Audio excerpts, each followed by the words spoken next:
In this episode, the sisters discuss the impact of sexual trauma. It gets real. Hey, everybody! How you doing? Definitely good.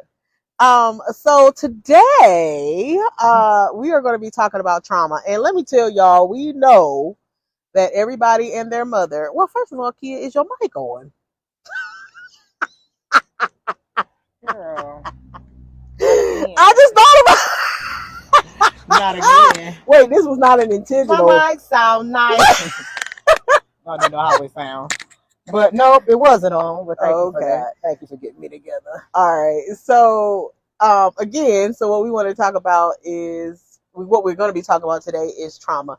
And we know that everybody is talking about trauma nowadays. And so I wanted to be a little bit more personal for this one. So I was sitting in my sister's pool over there, and I had my feet in the water, and the sun was on me, and I was just thinking about my week. And I have a therapist. I am a therapist. I have a therapist, and I see her every 2 weeks. And I'm actually going through or doing trauma therapy right now, trauma treatment. And this is, like I said, this is one of my sisters say, she always say transparency moment. I went through a lot. And of course my sister, she'll speak for the things that she's gone through if she feels inclined to do so. But when I was 14, I was raped. And the person who raped me was my boyfriend. And we used to kiss all the time. Like I would try to get over to his house because I was friends with his sister. And kissing and grinding, that was enough for me, because I don't know what sex feel like. I just know that was enough for me. And we always wanted to be together and be with each other and stuff like that. So one day I was in this went to a Franklin school, and they had like a community program or something, and I remember he was there, and we went into this broom closet. And in this broom closet, it was like a bunch of boxes and stuff in there. So I think it was like a storage / broom closet. So it had a bunch of boxes and stuff in there. And without being graphic, that's where it happened. And I mean, there was a lot of things that I would say is traumatic in my life. But that right there is something that I could never forget. Like that's something that stuck with me. And the thing that made me feel like, I can't even describe it because I didn't really deal with it. Now I'm 14 years old, right? I remember coming home. I remember my mom was cooking. I remember telling her that I was bleeding, and she was so excited because she thought that I had gotten my cycle. And I hadn't gotten my cycle at that point. So I went and got in the tub, and she, I gave me a pad. And so I went, to my great grandfather's house. The next day, the man who raped me, he and I know YouTube, they don't like that word, but we gonna use it because this is what happened. Right. He had his friend call and say to me, well, this man's name, now man, then boy, said that I was loose. And I'm like devastated, because how could you talk about me being loose and you raped me? Like you raped me. And again, I didn't even process this. I just never talked to him again in my life. And when I say never in my life, I would see him in the hallways of school. Nobody knew. And I remember having a friend, and we always talked about being virgins. And we talked about getting married, being virgins, getting married. And that was something that my mom even instilled in us. Do you remember that? And I wanted that. But I knew that wasn't my life, because I knew that I was raped. She didn't know. That taken from you. Yeah. So fast forwarding, I was 27 years old when I finally, for the first time, I was sitting on the toilet in my mom and dad's house. And I remember my mom. I remember the lighting. It was dark in the kitchen. It was light in the bathroom. And I said, Mom, I came out. I said, Mom, I was raped when I was 14. And my mom was like, I don't want to hear that. I don't want to hear that. Really? Like, yeah. Wow. Yeah, she had to go. Like, she was like devastated. Mm. And that was my first time where I was 27 years old. I was 14 when it happened. I was 27 when I acknowledged that I was raped. Mm. And I remember that man held me down. I'm telling you, I was raped. And I know that affected and impacted me for the duration of my life. And I didn't know until I got into therapy how much it impacted and affected me. And I know I'm taking a lot of time telling this, but I want to, and then I'll shoot it over to my sister so that she can add to, or, rebut, or whatever she wants to do, or, whatever she wants to say. No, or add. Take your time with your story so that way it's clear. Right. So, I was sitting there this past week, and I like I said, I have therapy every Thursday.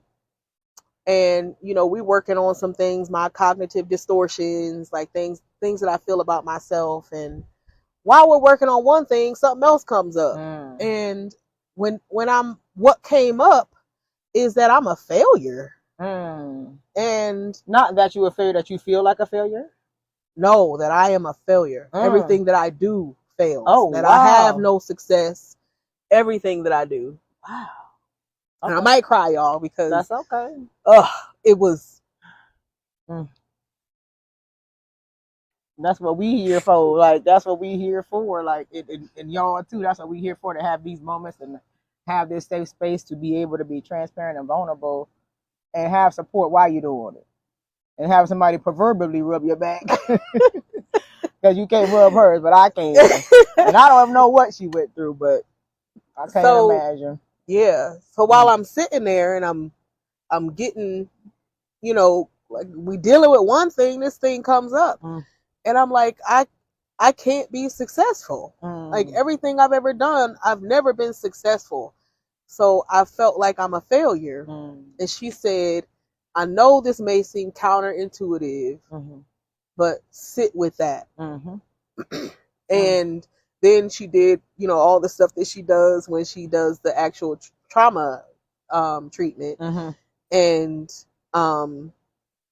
sitting with that, it was crazy, because I know for me, I felt like I couldn't be intimate with anybody. I mean, I've had partners, I've, of course, had sex, but I don't feel like I was ever intimate. With anybody. And that is the reason why I even wanted to start it, is because I knew that I was pulling back, and I wasn't giving my everything. And even my husband said something to me about that. He said, Jamila, he said, you're not giving me. And he, of course, said what he wasn't giving me too. And I just sat there with that, because again, I'm getting trauma therapy. So now I'm figuring out and putting together, like, what's going on, and trying to get that, together in my life and get these things right. And so, I sat with that, and I thought I was a failure. And then I thought about everything in my life that I feel like wasn't good enough, or that I failed in, because in my mind, that was something that I didn't even know that I was dealing with. I didn't know that I was dealing with thinking that I was a failure, or thinking so it that was in the back of your mind. Yeah. Subconscious. Yeah. Wow. And so when I finished with that, I just literally wanted to ball up in a corner. and of course, like, there's some containment stuff, and containment just means that we don't, you don't ignore it, but you just kind of put it away in a space, and then you pick it up and deal with it later. Yeah. And so I just want to again touch on that failure stuff. So the other day, Saturday, me and my sister, we are back on doing our journey again, with health and food and, lifestyle. And I remember being by my curtain, and I was thinking to myself, after I felt like I messed up a lot, I felt like I ate too much. You probably wouldn't think so, but for me, I feel like it was too much. and I was getting ready to give in to failure, and that feeling of failure and that thought that I'm a failure, and just go and get me a burger or go and just do something, extravagant as far as eating is sabotage. concerned. Yeah. Is that what that is? Self-sabotage. Right. And me and my therapist talked about that too. So that is relevant, Kia. And so I remember opening up the blind, with the little stick, and I was like, oh no, you didn't fail, and you are capable, and you can have success. Go have success. Like, go do it. And that was the first time that I realized that I didn't have to give in to failure. I didn't have to. That I was capable of success, but I didn't see anything that I've done in the past as successful, no matter what anybody say about me, no matter what everybody thinks about me. I was living that. Like your lower self and your higher self are battling. Yeah. For dominance. Yeah. Like, so right now, your lower self, you're trying to shed, and then your higher self wants to be invoked. Yeah. But your lower self is fighting against that. Yeah. So your lower self is going to tell you the most negative and horrible things about yourself. You are a failure. You can't do it. Going to get the burger, you're not going to do it anyways. And you'll hear these things in your own head. And it ain't you. It's your lower self. But it ain't you per se. Because I know you don't feel like that about you. But you hear it in your head, right? And that's what meditation helps me with, is ignoring. So with meditation, you acknowledge that this thought is in your head, right? You don't attach to it. Yeah. You let it go head on. Like, it ain't mine. But it's there. It's there. But I'm not, it's like, I'm not putting that shirt on. But it's on the bed for me to put on, but I'm not wearing it. You're right. Let me say this too. So, cause she is absolutely right. I was talking to my husband, and we had a little tiff between the two of us, and he was saying things to me that made sense. I was saying stuff to him that made sense. But the thing to me that most made sense and most meant something to me was the fact that he said, Jamila, I know you. He said, there's stuff about you that I know, just like there's stuff about me that you know. And I may not want you to know it. You may not want me to know it, but I know it. And to me, that is the thing that made me feel like I don't have to give in to feeling like I can't be loved either, because that's a whole nother thing that came up, or that comes up. Again, like all this stuff coming up during this trauma treatment, but like feeling like I can't receive the love that this man is trying to give me. Like, he is definitely not perfect. I am definitely not perfect. And I told him, I said, I feel like you give me too much credit. And he was like, no, I'm telling you who you are. Like, I respect and love you who you are. And I'm like, well, how could he? Wow. That's that low self-worth feeling. That's that lower self feeling. Any of that kind of talk is lower self. And it's in your subconscious. But it's in your head, but it's in your subconscious. But your higher self don't feel like that. But you've been operating out of that lower self so much, it's on autopilot. So it's always trying to navigate and drive the car. I tell the devil to go straight to hell all the time. And I just outwardly be like, that ain't none of my thought. Go to hell. Seriously. Because you listening, just like when we were talking about you talking to your body. It's the same thing. And I say it out loud because I don't feel like that. You trying to make me feel like that, but I don't. I didn't even know. But I didn't know. Oh, I send it back to hell. I didn't know, so I couldn't have said that. I couldn't do that. But I could on Saturday when it was coming up. I'm like, no, you don't have to. You don't feel that. I don't feel that. That ain't me. Like I might have messed up today, but I can get better throughout the day. I don't have to wait till tomorrow. Like I can embrace success today. So that is when I first realized, like, oh, because the issue is more with your cognitions, like the things that you think about yourself.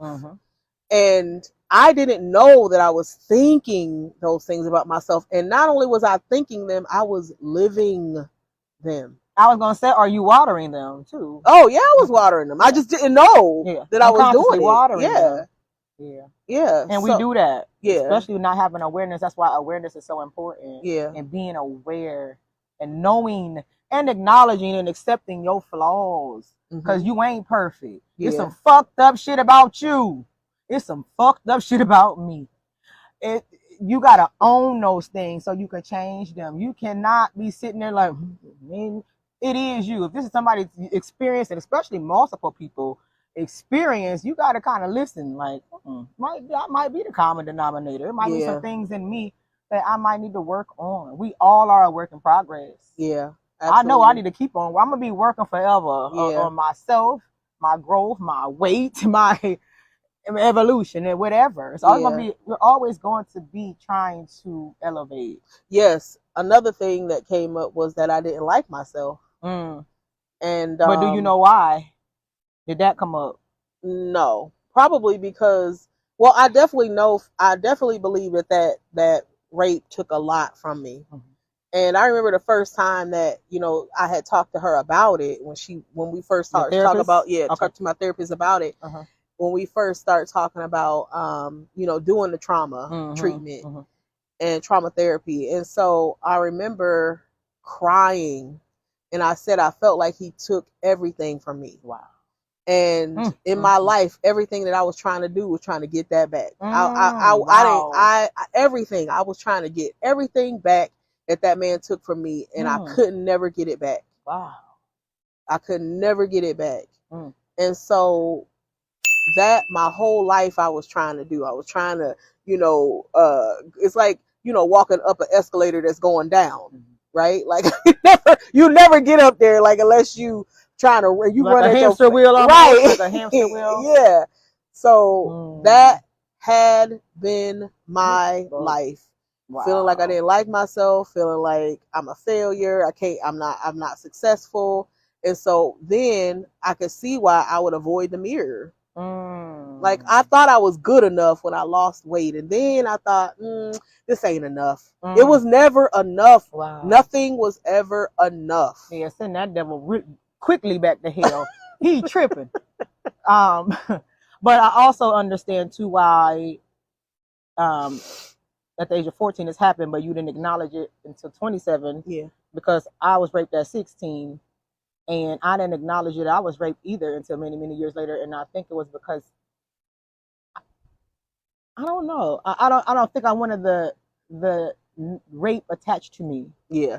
Unconsciously, like, I don't even know if I knew that night completely what happened, if you will, right?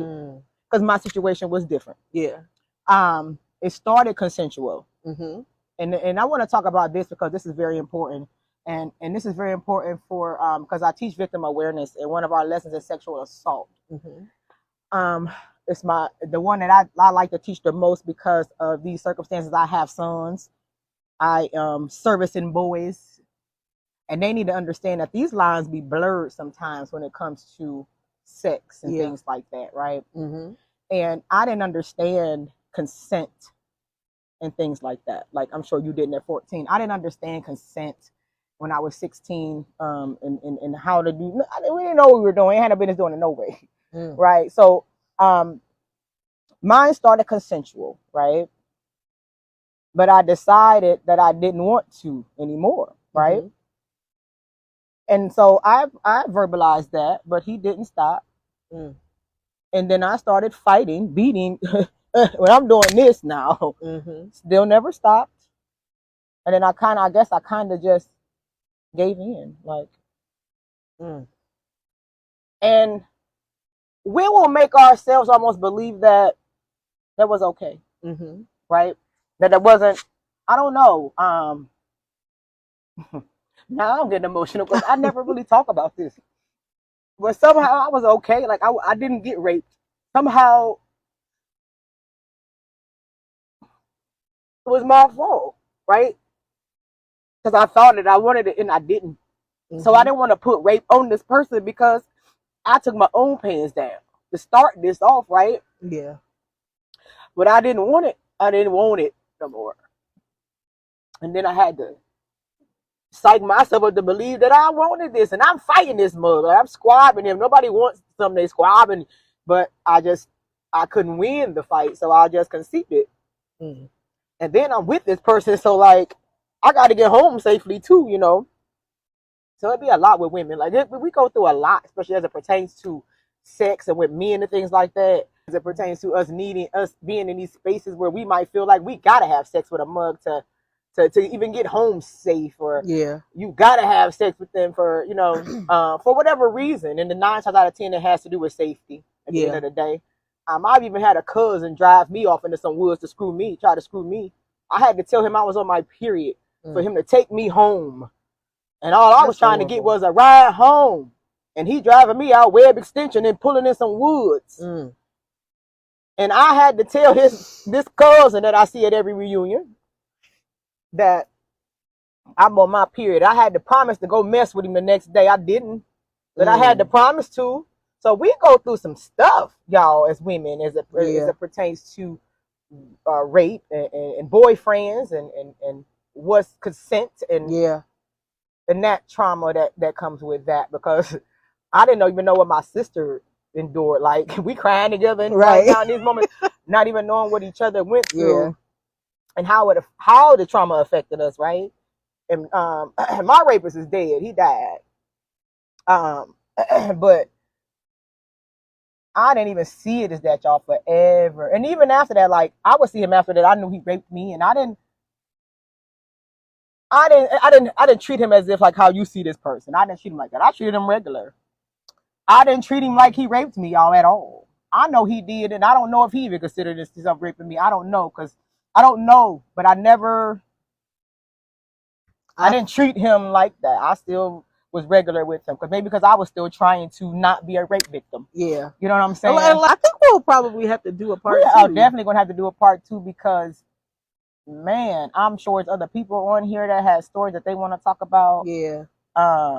Because I know we got many more that we want to talk about.